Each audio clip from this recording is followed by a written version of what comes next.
আসসালামু আলাইকুম রহমতুল্লাহি বরকাতুহু। তে বন্ধুগণ, আশা করি আল্লাহ পাকের রহমতে সকলেই সহি সালামতে আছেন। তে কবি গাজী আক্কাসালী ইউটিউব চ্যানেল 017140885009 এর পক্ষ থেকে আপনাদের সকলের প্রতি রইল একান্ত আন্তরিক শুভেচ্ছা ভালোবাসা। তে বন্ধুগণ, এখন আপনাদের সামনে যে বয়ানটা রাখবার চেষ্টা করব, বয়ানটার নাম হলো হোমিওপ্যাথি সম্বন্ধে মানুষের ভ্রান্ত ধারণা। কি? হোমিওপ্যাথি সম্বন্ধে মানুষের ভ্রান্ত ধারণা।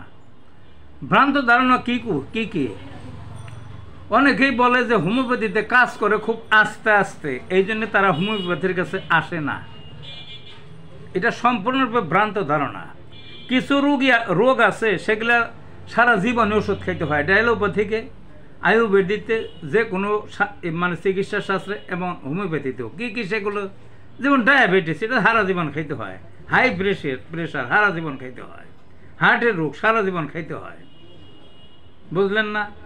এরকম আরও অনেক রোগ আছে, সারা জীবনে সেগুলোর ওষুধ খাইতে হয়। তো সেগুলোর কোনো দোষ নাই।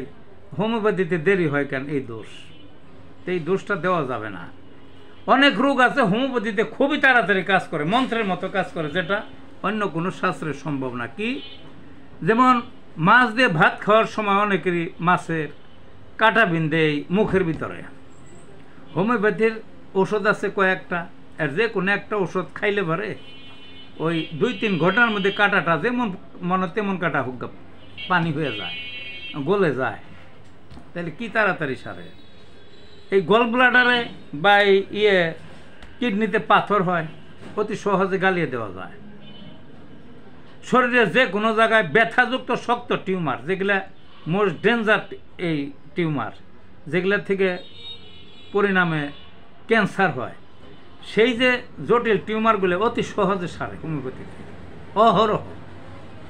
এই যে গুজ্জদারে পায়খানার রাস্তায় এই পাইলসের যে রোগ সহজে সারে, নাকে পলিপাস সহজে সারে, চর্মরোগ সহজে সারে, মাথায় চক্কর দেয়, মাথা ঘোরায় সহজে সারে। অধিকাংশ রোগীতে দেখে আমি সহজে সারে।